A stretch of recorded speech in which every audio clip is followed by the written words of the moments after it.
December 3rd, 1993, in Medellín, Colombia. It is not just an ordinary man being buried. He is the most powerful drug lord of all time. Some called him Robin Hood, while others, a terrorist and drug lord. That day, the crowd was so large that the Colombian police and army had to maintain order at the funeral. But why were 25,000 people at the funeral of the most wanted criminal in the world? Why so much chaos and sadness? To learn about the day of the funeral of the biggest drug lord, keep watching this video. The horrifying day of Pablo's death. Don Pablo, after 16 years as a drug kingpin, his end was near. He was on the run from everyone, from the Colombian American government to the rivals of the cartels, and everyone wanted him. But there was a big problem. No one knew where he was. But the CIA already had Pablo's family under control, and they were waiting for Pablo's fatal mistake. On December 2nd, 1993, Pablo called his son. Pablo knew this was a risk, but perhaps he saw that it was over, and he wanted to hear from his son one last time. This was for the CIA to locate Pablo in Barrio Los Olivos, a neighborhood in Medellín. After an intervention by the Colombian Army and American Special Forces, they killed the only bodyguard and Pablo after an exchange of fire. Immediately after that, Viva Colombia was heard on the radio. From the cheering of the army, we just killed Pablo Escobar. Public reaction to the death of the drug lord. Drug lord Pablo Escobar was killed today, 16 months after his escape from prison. Soon after the news spread in the nation, there was turmoil in the country. A flashpoint was so great that it awakened people from every corner of the country. The news of his death spread like a plague. News channels couldn't say another word, but Pablo Escobar has been shot dead. The drug lord is breathing no more on the Colombian soil. Radio channels were screaming loud out that Escobar is no more. The crowd's reaction to Escobar's demise was a fusion of sadness and admiration. There was a palpable sense of loss and suffering. The game was changing for the drug dealers, and everyone wanted to take control of the pitch. The government took the Pablo family in custody, and suddenly there was a gabble on the Colombian streets. People started to emerge to the death scene. It was no longer what a myriad of people showed up at the death scene. They were no other but followers of Escobar and came to hail their Robin Hood. He was a ruthless cocaine baron to government, but a hero to the people of the hillside of Medellín. The Colombians will remember him as the man who gave millions to the poor in Colombia.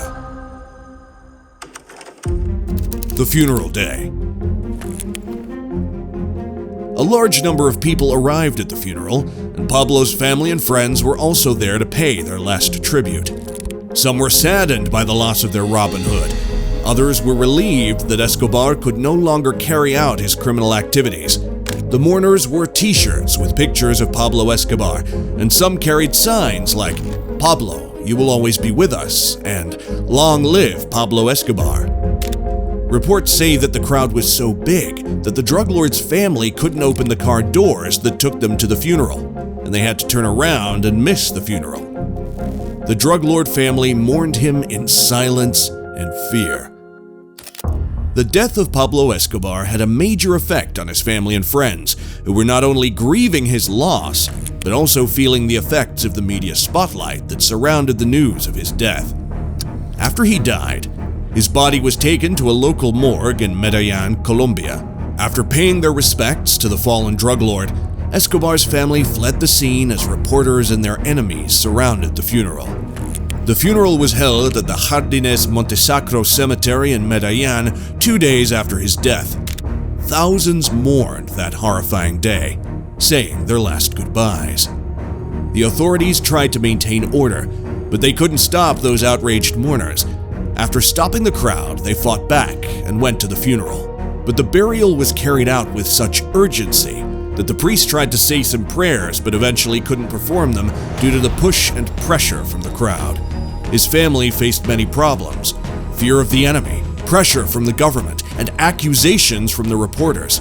It was one hell of a day.